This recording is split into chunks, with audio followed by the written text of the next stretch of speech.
دوستو، آج میں آپ کو برطانوی کلونیلزم کے بارے میں کچھ بتانا چاہوں گا،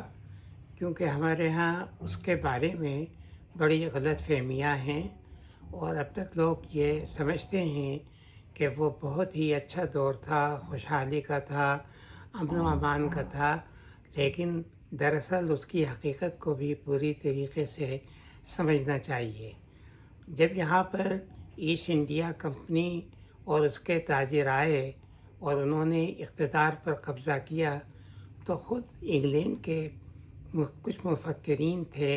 جنہوں نے اس کو غلط سمجھا کہ تاجروں کو حکومت دینی چاہیے۔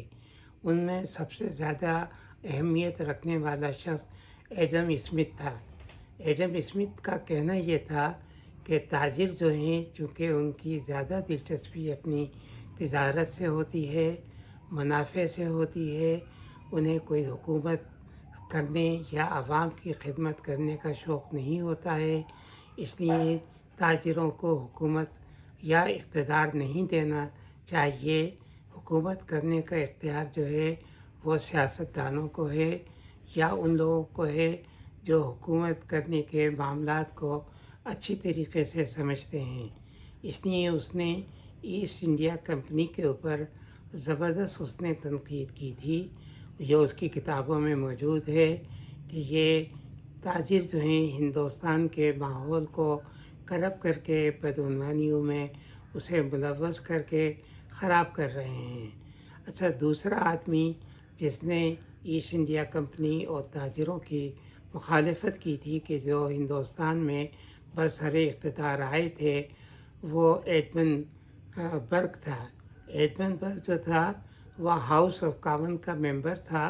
اور حالانکہ قدامت پرست تھا، لیکن اس نے بھی ایسٹ انڈیا کمپنی اور اس کے تاجروں پر سخت تنقید کی ہے کہ یہ وہ لوگ ہیں جو ہندوستان پر حکومت کر کے ہندوستان کی پرانی روایات اور ان کے اداروں کو ختم کر رہے ہیں، کیونکہ یہ تاجر جب بھی حکومت کرتا ہے تو اس کو کوئی اخلاقی قدروں سے مطلب نہیں ہوتا ہے، وہ صرف اپنے منافع کو دیکھتا ہے۔ اور یہ تاجر جو اب ہندوستان میں اقتدار میں آئے ہیں، انہوں نے ہندوستان کے معاشرے کو، ہندوستان کی سیاست کو اور ہندوستان کے لوگوں کے ذہنوں کو خراب کر کے رکھ دیا ہے، کیونکہ یہ بدعنوانیوں میں ملوث ہیں، رشوتیں لینے میں ملوث ہیں، لوگوں سے تحفے تحائف لے کر اور بڑا پیسہ لے کر یہ واپس ہندوستان میں آتے ہیں، اور پھر ہندوستان میں واپس آ کر ہندوستان کے معاشرے، انگلستان کے معاشرے کو بھی پھر یہ خراب کرتے ہیں، کیونکہ ہندوستان میں یہ رہ کر لالچی ہو جاتے ہیں، خود غرض ہو جاتے ہیں، منافع پسند ہو جاتے ہیں۔ تو یہی ذہنیت لے کر جب یہ واپس اپنے وطن آتے ہیں تو یہاں بھی آ کر اس کا مظاہرہ کرتے ہیں کہ بڑے بڑے حویلیاں خریدتے ہیں، زمینیں خریدتے ہیں، ہاؤس آف کامن کے ممبر بن کے انگلستان کی سیاست کو خراب کرتے ہیں۔ تو اس لیے آپ دیکھیے کہ تاریخ کا یہ اصول رہا ہے کہ جہاں بھی تاجروں نے حکومت کی ہے، وہاں کے معاشرے کو انہوں نے تباہ و برباد کیا ہے، کیونکہ ان کا کسی بھی طرح سے یہ مطلب نہیں ہوتا کہ عوام کی خدمت کریں یا کوئی قربانیاں دیں عوام کی خدمت کے لیے، یا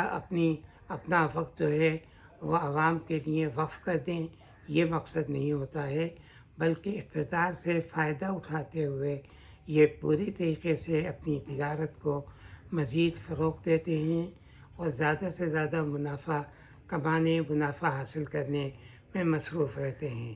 میرا خیال سے اگر ہم تھوڑی دیر اس پہ غور کریں تو ہم پاکستان میں بھی اس صورتحال کو دیکھتے ہیں، کیونکہ یہ ایک تاریخی واقعہ ہے کہ پاکستان میں بھی اگر تاجروں کو حکومت دی گئی تو یہاں بھی مطلب کہ یہ حکومت کرنے کے بجائے یا عوام کی فلاح و بہبود کے بجائے اپنے منافع کی شرح بڑھانے میں لگ جائیں گے، اپنی جائیدادوں کو بڑھانے میں لگ جائیں گے، اور ان کا کوئی یہ ارادہ نہیں ہوگا کہ یہ کسی بھی طریقے سے ملک کے حالات کو بہتر کریں یا سدھاریں۔ تو تاریخ بہت سے ہمیں سبق دیتی ہے۔ اگر ہم تاریخ کا بغور مطالعہ کریں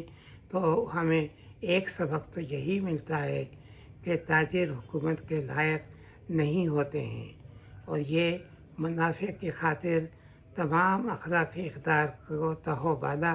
کر دیتے ہیں۔ ان کے نزدیک نیکی اور برائی میں کوئی فرق نہیں ہوتا ہے۔ تو یہ تاریخ سے ہمیں سبق ملتا ہے۔ اس کو ذرا ذہن میں رکھتے ہوئے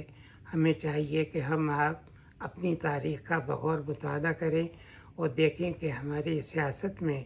جو تبدیلیاں آئی ہیں، ان تبدیلیوں میں کس حد تک اس کا دخل ہے۔ بہت شکریہ آپ کا۔